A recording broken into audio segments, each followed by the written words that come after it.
അപ്പോൾ നമ്മൾ ഇഡ്ഡലി ഉണ്ടാക്കാൻ കലക്കി വെച്ചിട്ടുള്ള മാവ് ഇന്നലെ രാത്രി മുഴുവനും ഫെർമെൻറ്റ് ചെയ്യാൻ വെച്ച് അപ്പോൾ ഇന്നൊക്കെ ഇത് നന്നായി ഫെർമെൻറ്റ് ചെയ്ത് കിട്ടിയിട്ടുണ്ട്.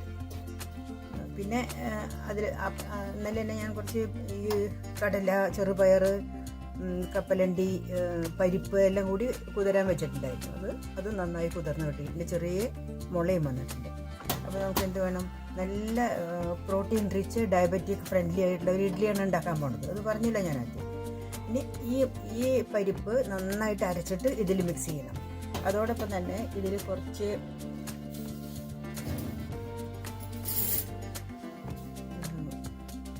അവിലാണിത്. അവിൽ പൊടിച്ചത് കുറച്ച് ചേർക്കണം. എന്തിനാണ്, കുറച്ച് സ്മൂത്തായി കിട്ടാൻ വേണ്ടിയിട്ട്, നല്ല സോഫ്റ്റ്നെസ് കിട്ടാൻ വേണ്ടിയിട്ട്, ഇഡ്ഡലിക്ക് വേണ്ടിയിട്ട് അവിലാണത്. അതൊരു 2 സ്പൂൺ ചേർക്കണം. ഞാൻ പൊടിച്ചതാണ്. അപ്പോൾ ഇത് രണ്ടും കൂടി ഇതിലേക്ക് ചേർക്കണം. ഇത് അരച്ചിട്ട് ഇപ്പോൾ വരാം കേട്ടോ. നന്നായി അരച്ചെടുത്ത് വന്നിട്ട് ഇത് നമുക്ക് ഈ ഇഡ്ഡലി മാവിലേക്ക് ഒഴിക്കും.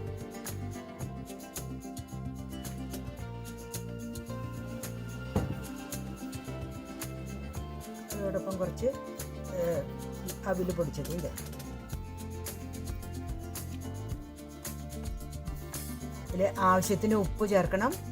പിന്നെ കുറച്ച് ഉലുവാപ്പൊടി ചേർക്കുന്നത് നല്ലതാണ്.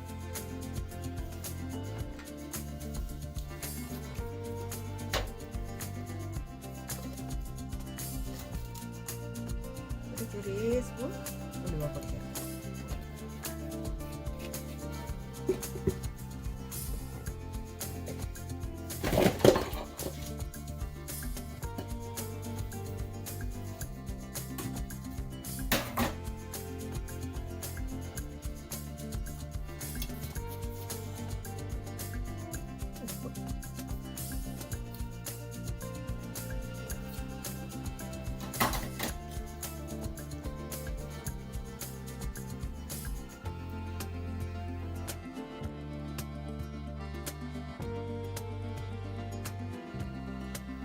നന്നായി ഫെർമെൻറ്റ് ചെയ്തിട്ടുണ്ട്. ഇത്ര അധികം അത് ഫെർമെൻറ്റ് ചെയ്യാൻ ഹെൽപ്പ് ചെയ്തത് നമ്മുടെ മുമ്പ് ഇഡ്ഡലി ഉണ്ടാക്കാൻ അരച്ച മാവിൻ്റെ ഒരു 1/2 ഗ്ലാസ് മാവ് എടുത്ത് വെച്ചിട്ടുണ്ടായിരുന്നു ഫ്രിഡ്ജിൽ. അത് ഇതിൽ മിക്സ് ചെയ്തു. അതുകൊണ്ടാണ് ഇത് ഇത്രയധികം ഫെർമെൻറ്റ് ചെയ്ത് വന്നത്. അത് മറക്കരുത്. അപ്പോൾ ഇഡ്ഡലി ഉണ്ടാക്കുമ്പോഴും മുമ്പ് ഉണ്ടാക്കിയിട്ടുള്ള ഇഡ്ഡലിയുടെ മാവ് കുറച്ച് ഫ്രിഡ്ജിൽ വെച്ചിട്ട് അപ്പോൾ ഇതിൽ മിക്സ് ചെയ്യും. നന്നായി മിക്സ് ചെയ്തിട്ട് 1 മണിക്കൂർ വെക്കാം. അധികം വെക്കണ്ട. 1 മണിക്കൂർ കഴിഞ്ഞാൽ നമുക്ക് ഇഡ്ഡലി പാത്രത്തിലേക്ക് ഒഴിച്ചിട്ട് ഇഡ്ഡലി ചുട്ടെടുക്കാം.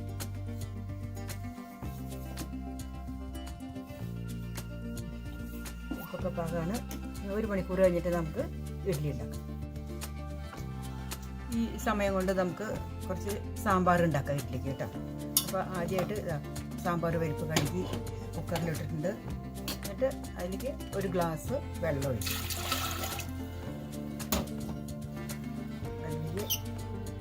മഞ്ഞൾപ്പൊടി,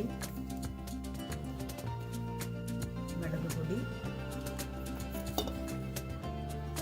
ഉപ്പ്,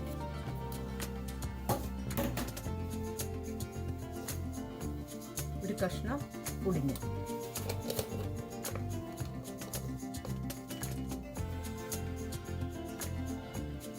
വലിയ അധികമാവരുത്. 1 സ്പൂൺ മല്ലി വറുത്ത് പൊടിച്ചത്,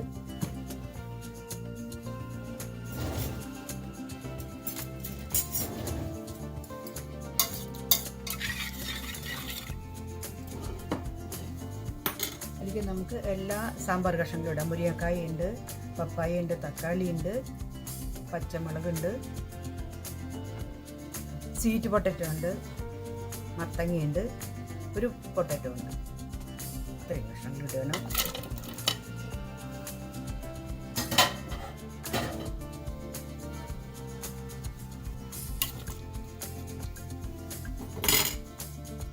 ഈസി ആയിട്ടും ടേസ്റ്റ് പോവാതെയും ഒക്കെയാണ് ഉണ്ടാക്കുന്നത്. എല്ലാവർക്കും ഉണ്ടാക്കാൻ പറ്റും. എന്നിട്ട് ഞാൻ കുക്കർ അടയ്ക്കുകയാണ്.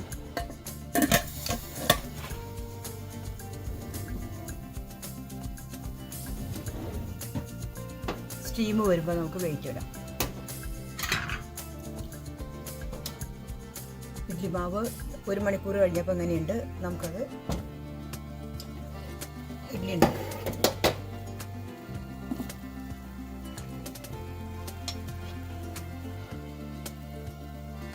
തട്ടിലേക്ക് കൊടുക്കും. ഒഴിക്കുകയാണ്.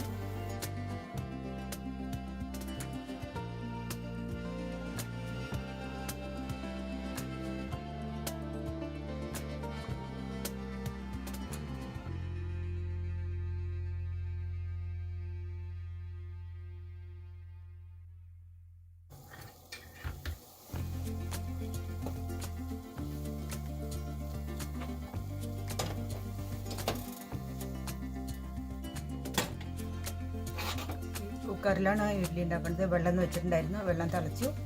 നമുക്ക് ഇഡ്ഡലി നിറച്ചത് എനിക്ക് ഇറക്കി വെക്കാം. അടുപ്പുകൊണ്ട് അടച്ച് വയ്ക്കാം. ഒരു 10 മിനിറ്റ് കുക്ക് ചെയ്യാതെ.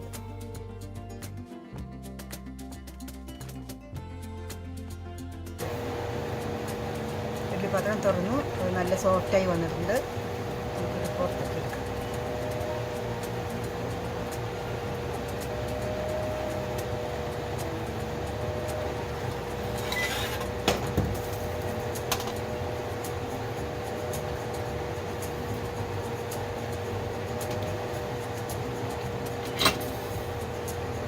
നല്ല സോഫ്റ്റായി വന്നു. ഇനി നമുക്ക് ചൂടാറിയിട്ടത് പാത്രത്തിൽ. അതേപോലെ തന്നെ സാമ്പാറും 3 വിസിൽ വന്നിട്ടുണ്ട്. ഇത് തുറന്നു.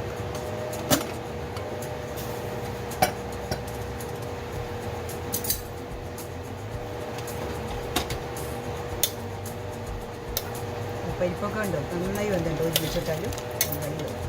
ഇത് നാളികേരമൊന്നും ചേർത്തിട്ടില്ല.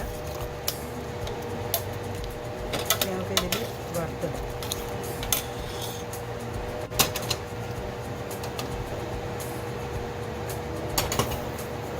ഗാർണിഷ് ചെയ്യാൻ വേണ്ടിയിട്ട് ചുവന്ന മുളക്, കടുക്, ഉലുവ, കറിവേപ്പില, പിന്നെ എണ്ണ, ഇത്രയും ഒഴിച്ചു.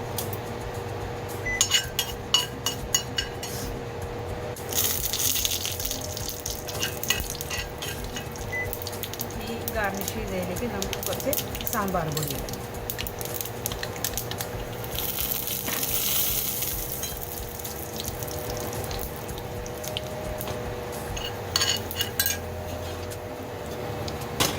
ചൂടാക്കിയതിന് ശേഷം നമുക്ക് സാമ്പാർ ഇടാം.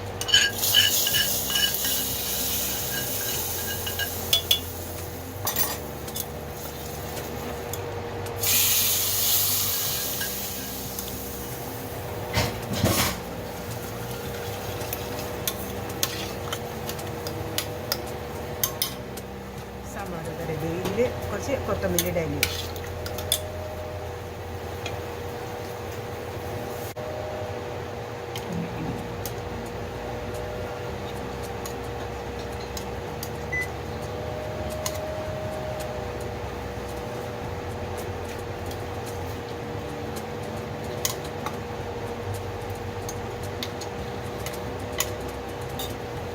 എണ്ണ വരട്ടിക്കഴിഞ്ഞാൽ ഇഡ്ഡലി പെട്ടെന്ന് ഇളകിപ്പോകും.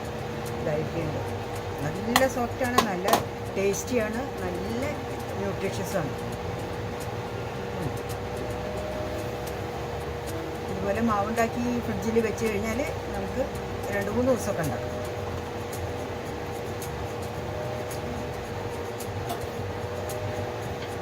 നല്ല സോഫ്റ്റായിട്ടുള്ള, നല്ല മൂത്ത്, നല്ല ഇഡ്ഡലി. അതിനോടൊപ്പം തന്നെ നമുക്ക് സാമ്പാർ ഉണ്ടാക്കാൻ പറ്റും. അതോടൊപ്പം തന്നെ ഞാനൊരു ഗ്രീൻ ടീ ഉണ്ടാക്കിയിട്ടുണ്ട്. അപ്പോൾ ഇന്നത്തെ ബ്രേക്ക്ഫാസ്റ്റ് ഇതൊക്കെയാണ്.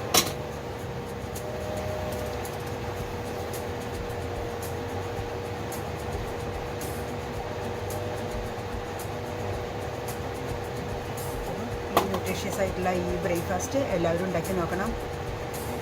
പരിപ്പ് വർഗ്ഗങ്ങളൊക്കെ പിന്നെ അരച്ച് ചേർത്തുകൊണ്ട് യാതൊരു സോഫ്റ്റ്നെസ്സിനൊന്നും കുറയില്ല. നല്ല ടേസ്റ്റിയാണ്, നല്ലതാണ്. കുട്ടികൾക്കൊക്കെ കൊടുക്കാം.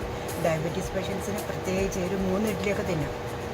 വെറും അരി ഉഴുന്നൊക്കെ ആണെങ്കിൽ ഒരെണ്ണം, ഒരു ഇഡ്ഡലി കഴിക്കാൻ പാടുമെന്നൊക്കെ പറയാം ഡോക്ടേഴ്സ്. കഴിക്കാം. എല്ലാവരും ഉണ്ടാക്കി വെക്കണം. അതിന് പറ്റിയത് സാമ്പാർ തന്നെയാണ്. നാളികേരം ചേർത്തിട്ടില്ല. എല്ലാതരം വെജിറ്റബിൾസും ഉണ്ട് ഇതിന്. അപ്പോൾ ഹെൽത്തിന് വളരെ നല്ലതാണ്. അപ്പോൾ ഇതിൻ്റെ കൂടെ കൊത്തമല്ലിയുടെ ഇല കൊണ്ട് ചട്നി, നാളികേര ചട്നിയൊക്കെ ഉണ്ടാക്കിയിട്ടുണ്ട്. അതും കൂട്ടി കഴിക്കും. ഓക്കെ. അപ്പോൾ എല്ലാവരും ലൈക്ക് ചെയ്യണം, ഷെയർ ചെയ്യണം. എല്ലാവരും ഉണ്ടാക്കി നോക്കണം, കമൻസ് തരണം, അത് ഇമ്പോർട്ടൻ്റ്. ഉണ്ടാക്കി നന്നാക്കി വന്നു, നല്ല കമൻസ് എല്ലാവരും ഉണ്ടായി. Okay, thank you.